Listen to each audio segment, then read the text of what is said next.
you talk a bit about the value of having a guy like Dejon Edwards or Kendall Milton when you're trying to punch those touchdowns in the red zone? Oh yeah, Kendall, he's a bigger back, so it's harder for people, to wrap him up, and he runs physical too. And Dejon, he's so small, and he gets, when he gets down there, it's hard to see him, and then he'll just crease through there, and he might bust one for a deep run. So it's very valuable to have them too. And then Kendall too, he'll run through somebody's face too. Oh yeah. Hi, Warren. Ian from Brunswick. Just curious on your thoughts of the Georgia-Florida game growing up, and obviously having a lot of people, kind of Georgia students, come down to that area. Mm-hmm. What your thought process on that was growing up. Oh yeah, growing up it always was a huge experience. Everybody comes into town, cookout. Just all the family come back into town. My uncles, they'll normally come down for it. So, growing up, that was just a huge experience for me. Obviously, you guys score 55 points on Saturday. Where do you think that you've improved as a whole offense in the past 3-4 weeks? Being more consistent, being more consistent on third downs and in the red zone too. Scoring touchdowns once we get down there. And just keep pushing forward, getting better at that every week. From looking at yourselves and self-scouting and stuff over the past couple of days, where is this offense right now? Do you think y'all had a bit of a lull there for a while? Where are y'all at as an offense heading into this home stretch of the season? We definitely had our struggles. A lot of penalties were messing us up. We weren't scoring in the red zone, so we had get back to work and figure out that stuff. And then just little mistakes that we were messing up on that was preventing us from having those huge plays and bringing us back and all that type of stuff. Offensive line was on the midseason list for the Joe Moore Award today. And just how exciting is that for this group, and where do you think y'all have improved the most over the course of 7 games? Yeah, I just saw that actually walking up here. That's a huge accomplishment for us, but we want to win it. Being on the list, we're excited and we're thankful for being on it, but we want to win it. And I think we've become more consistent in the run game, but we have to do better. Still little stuff that we need to fix, and yeah.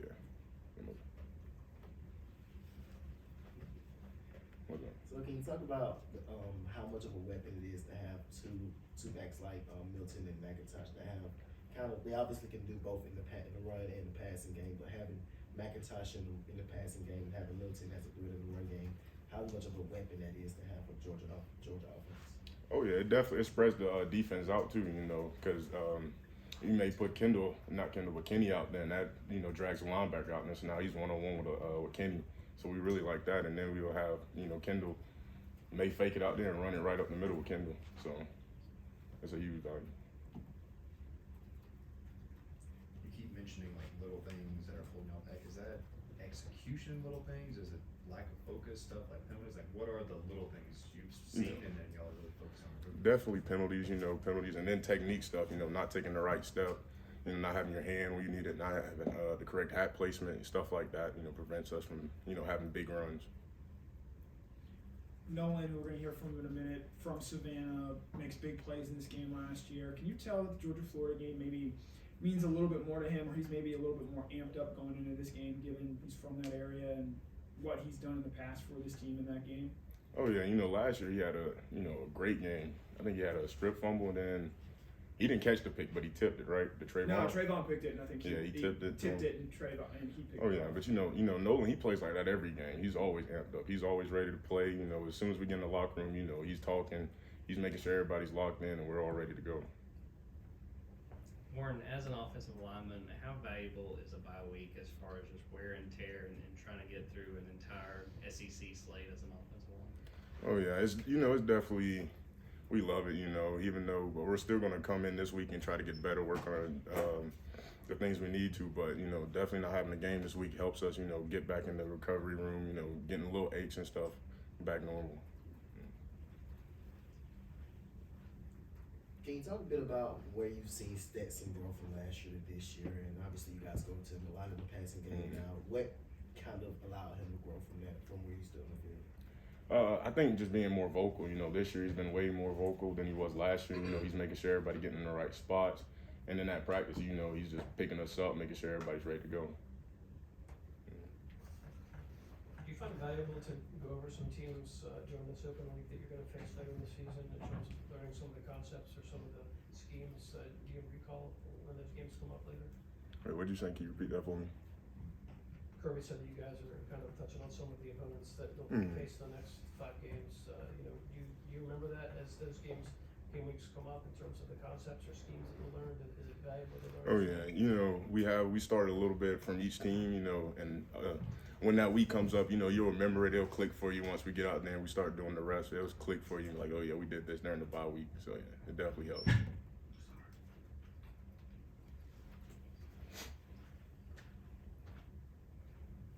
This is kind of me just being curious from a football standpoint. So obviously a blocking scheme is different from what the skilled players are doing, but how valuable is it as an offensive lineman to also know the action of the skilled players with every play? That way, you know that my purpose for doing this scheme is to get this guy in this hole or something like that. How valuable is it to just know what the other players are doing, not just the offensive line?